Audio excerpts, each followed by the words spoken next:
মুখোমুখি প্রাক্তন, সাক্ষী ফেব্রুয়ারির বসন্ত। ভালোবাসার মাঝে হঠাৎ দেখা অনুপম পিয়ার। তারপর ফেব্রুয়ারি, ভ্যালেন্টাইন্স উইক, ভ্যালেন্টাইন্স মান্থ। বাতাসে বসন্ত এসে গেছে, শীত টাটা বাই বাই বলে দিয়েছে।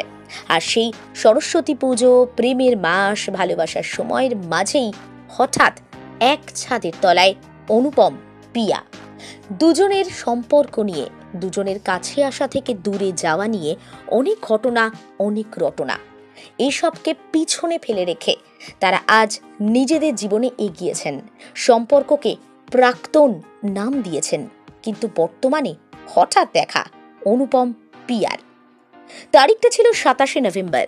সাতপাকে আচমকাই বাধা পড়েন টলিউড অভিনেতা পরমব্রত চট্টোপাধ্যায়। বিয়ে করেন সমাজকর্মী গায়িকা পিয়া চক্রবর্তীকে।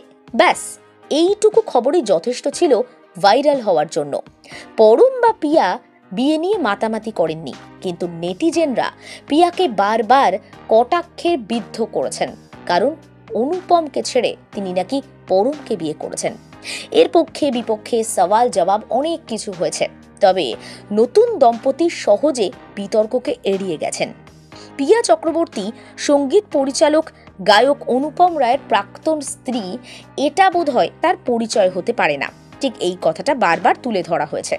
কিন্তু এটাও ঠিক, ব্যাপারটাকে অস্বীকারও করা যায় না, অন্তত সমাজে দাঁড়িয়ে। এবার তারা দুজন একসঙ্গে। কলেজে পড়ার সময় অনুপম পিয়ার বন্ধুত্ব, প্রেমে পড়েন দুজনে। 2015 6 ডিসেম্বর বিয়ে করেন। আচমকা 2 বছর আগে ডিভোর্সের ঘোষণা করেন দম্পতি, এবং তৃতীয় ব্যক্তি পরমব্রতর কারণেই নাকি ডিভোর্স, এমন কথা শোনা যাচ্ছিল। 2 মাস আগে পরম পিয়া ঘর বাঁধেন। তাদের বিয়ের পর থেকেই ট্রোলিং। গায়ক অনুপম অবশ্য এই নিয়ে খুব একটা মন্তব্য করতে চাননি, কিন্তু মাঘের সন্ধ্যায় এক ছাদের তলায় পিয়া অনুপম। বিয়ে সেরেছেন সঙ্গীত শিল্পী শতদল এবং তনুজা নন্দী। আর বৃহস্পতিবার তাদের রিসেপশন ছিল।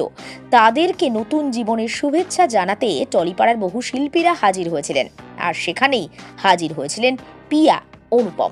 খুব সাধারণ একটা ঘটনা, কিন্তু গোটা ছবিটা সোশ্যাল মিডিয়ায় বেশ ভাইরাল হয়েছে।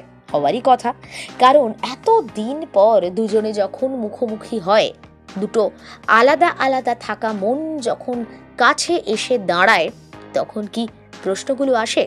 অনেকটা অনুপমের লেখা সুর করা গানের মতোই। অনুপম কি নিজে বললেন, তুমি অন্য কারোর গল্পে নায়িকা? নাকি পিয়া পরামর্শ দিলেন, তুমি অন্য কারোর সঙ্গে বেঁধো ঘর? এই উত্তর অবশ্য জানা যায়নি। AVN bureau. অন্য কারোর সঙ্গে বেঁধো ঘর, তুমি অন্য কারোর সঙ্গে বেঁধো ঘর।